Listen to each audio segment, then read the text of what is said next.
Well, in true fashion for these trips, it's an early start and a full day ahead of us. Today we are to cross the Andes by train at over 15,000 feet, this being the highest through railway in the world.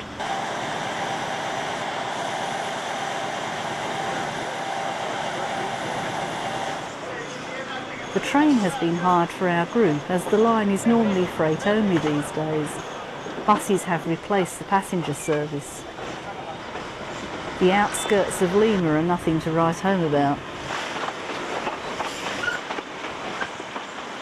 Soon we're at Ffestiniog, where a steam loco will be added, so all of the rail buffs are at the front getting that important photo shoot.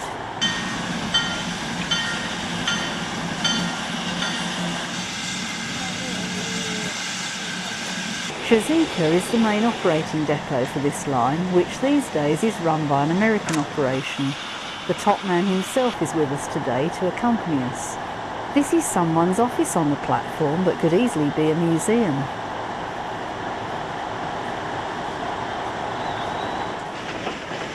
With the shunting done, we are on our way with 2 diesels and a steam loco. The gondola between the carriages and the locos is there just for the rail bus to take in the noise and the smoke, and is surprisingly very popular, as was riding on the tender of this Manchester-built loco.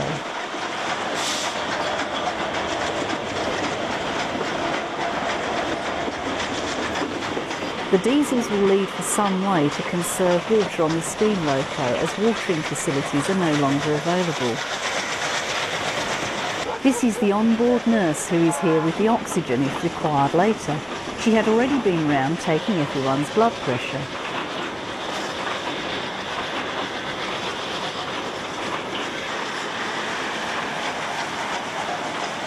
The American guy on the left is Henry Posner III and one of the top men running this railway.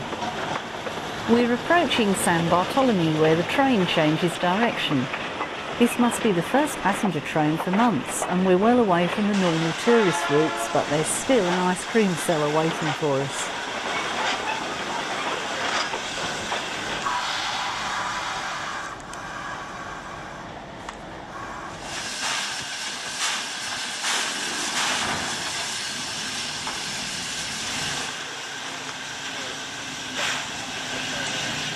The climbing starts from here, and the steam loco will have a chance to demonstrate itself.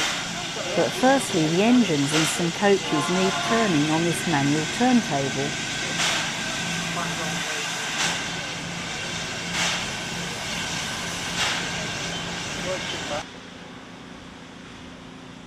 The business car also needs turning to keep the balcony at the rear. As you can see away from the Pacific, the sun shines strong and high in the sky.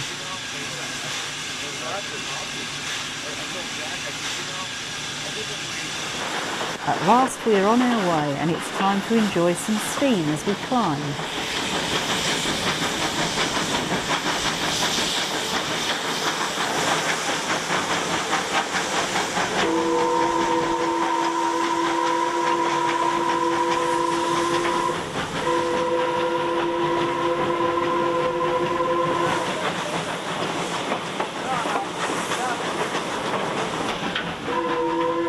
Yes, we have climbed all that way.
Well, we knew that we wouldn't get steam all the way.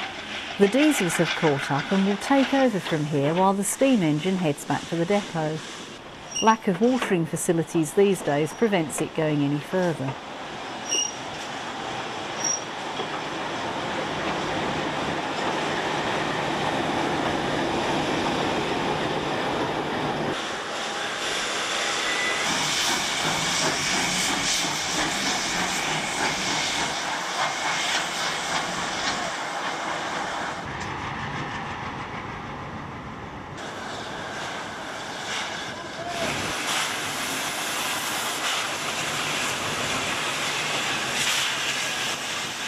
We wave farewell and continue to climb.